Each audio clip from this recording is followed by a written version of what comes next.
உறவுகள் அனைவருக்கும் அஸ்ஸலாம் அலைக்கும் ரஹமத்துல்லாஹி வபரகாத்துஹு. அல்ஹம்துலில்லாஹ். அனைத்து புகழும் அல்லாஹ்விற்கே உரியது.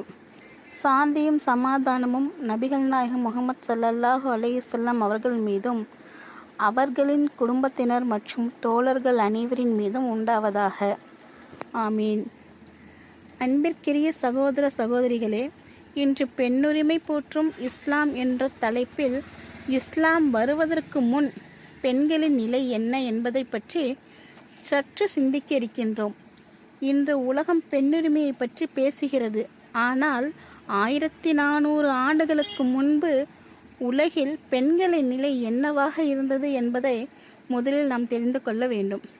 அறியாமை கால அரபு சமூகத்தில் பெண் குழந்தை பிறந்தால் அது அவமானமாக கருதப்பட்டது. ஒரு பெண் குழந்தை பிறந்த செய்தியை கேட்டவுடன் சிலர் தங்களுடைய முகத்தை துக்கத்தால் கருமையாக்கி கொண்டனர். சிலர் அவளை உயிரோடு மண்ணில் புதைத்து கொலை செய்தனர். அல்லாஹ் அல் குர்ஆனில் கூறுகிறான், அவர்களில் ஒருவருக்கு பெண் குழந்தை பிறந்ததாக நற்செய்தி கூறப்பட்டால் அவனுடைய முகம் கருமையடைந்து அவன் உள்ளுக்குள் துக்கம் நிறைந்தவனாகிறான். அல் குர்ஆன் 16வது அத்தியாயம் 58வது வசனத்தில் இந்த மாதிரி சொல்கிறான்.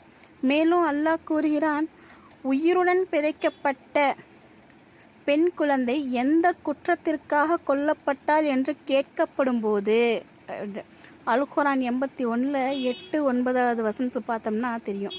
சிந்தித்து பாருங்கள், என்ன குற்றம் செய்தால் அந்த பிஞ்சு குழந்தை பெண்ணாக பிறந்தது அவளுடைய குற்றமா, இல்லை அது அல்லாஹுவின் அருட்கொடை? அத்தகைய சமூகத்தில்தான் இஸ்லாம் உதயமானது. இஸ்லாம் வந்த பின் பெண் குழந்தை அவமானத்தின் சின்னம் அல்ல, அருளின் சின்னம் என்று உலகிற்கு அறிவித்தது. நபிகள் நாயகம் ஸல்லல்லாஹு அலைஹி வஸல்லம் அவர்கள் கூறினார்கள், 2 பெண் குழந்தைகளை பருவம் அடையும் வரை நல்ல முறையில் வளர்ப்பவர் மறுமை நாளில் என்னுடன் இவ்வாறு இருப்பார் என்று கூறி தமது 2 விரல்களையும் இணைத்து காட்டினார்கள்.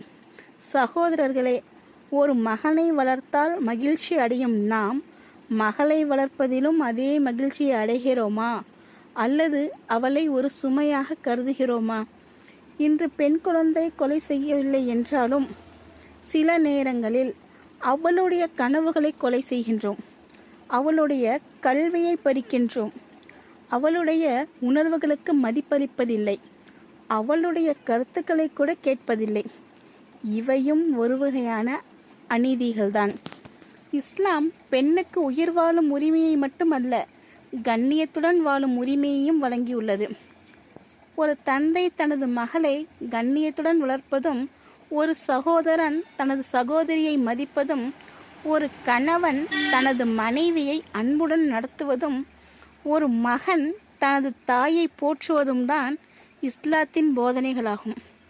இன்று நாம் நம்மையே கேட்டுக்கொள்வோமே, என் மகளிடம் நான் அன்பாக நடக்கிறேனா?